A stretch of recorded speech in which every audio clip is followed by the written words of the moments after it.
নমস্কার, আমি ভূষণ রয় উত্তরবঙ্গ থেকে। আজকে পশ্চিমবঙ্গের অবস্থা দেখে ভিডিওটা করতে বাধ্য হচ্ছি আমি। তো আমার এই ভিডিওটা আপনারা দেখেন, আমার কিছু বক্তব্য এখানে শুনবেন। ভুল খারাপ কিছু বলে থাকলে আমাকে মাপ করবেন, কারণ আমি ফার্স্ট টাইম ভিডিও করছি। আমাকে আঘাত করলে আমি সারা ভারতবর্ষ হিলিয়ে দেবো, এটা মাথায় রেখো।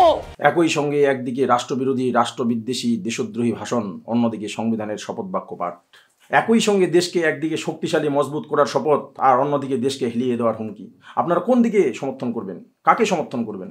ভারতবর্ষের সর্বোচ্চ সাংবিধানিক ক্ষমতা মুখ্যমন্ত্রীত্বে থেকে এরকমভাবে বলা যায়, আমাকে আঘাত করলে আমি সারা ভারতবর্ষ হেলিয়ে দিব, এটা মাথায় রেখো। প্রকৃত ভারতীয় নাগরিক হিসেবে আপনার কেমন লাগছে এরকম একটা বক্তব্য?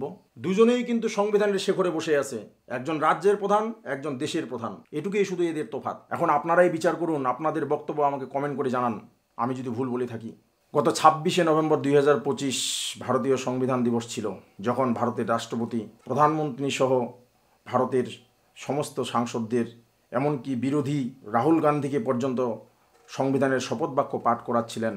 ঠিক তখনই আমাদের পশ্চিমবঙ্গের মুখ্যমন্ত্রী এক রাজনৈতিক মঞ্চ থেকে সারা ভারতবর্ষকে হেলিয়ে দেওয়ার ধুমকি দিয়েছিলেন। আমরা ভারত তথা পশ্চিমবঙ্গের মানুষ হা করে দেখে থাকলাম। একদিকে দেশের প্রধানমন্ত্রী দেশ গঠনের শপথ বাক্য, অন্যদিকে আমাদের মুখ্যমন্ত্রীর দেশদ্রোহী ভাষণ। আমার সাথে খেলতে গেলে আমি যে খেলাটা খেলবো, সেই খেলায় তোমরা আমাকে ধরতেও পারবে না, ছুটতেও পারবে না, নাগালও পাবে না।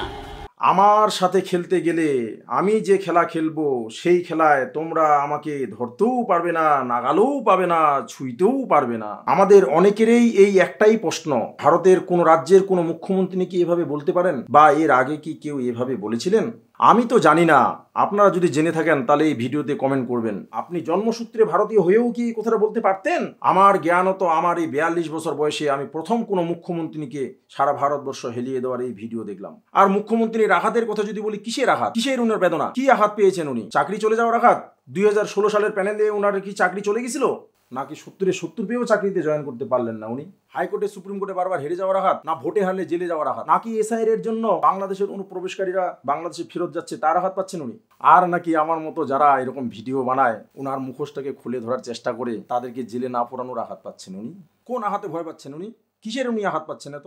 পশ্চিমবঙ্গের নিপীড়িত শোষিত মানুষ যারা দিনের পর দিন আঘাত পেয়ে পশ্চিমবঙ্গের এই প্রশাসনিক ব্যবস্থার উপর ক্ষোভে বিক্ষোভে নিজেকে সামলে নিয়ে আঘাত সহ্য করে চলছে, তাদের আঘাতের থেকেও কি উনি বড় আঘাত পাচ্ছেন? বড় আঘাত চলছে ওনার জীবনে।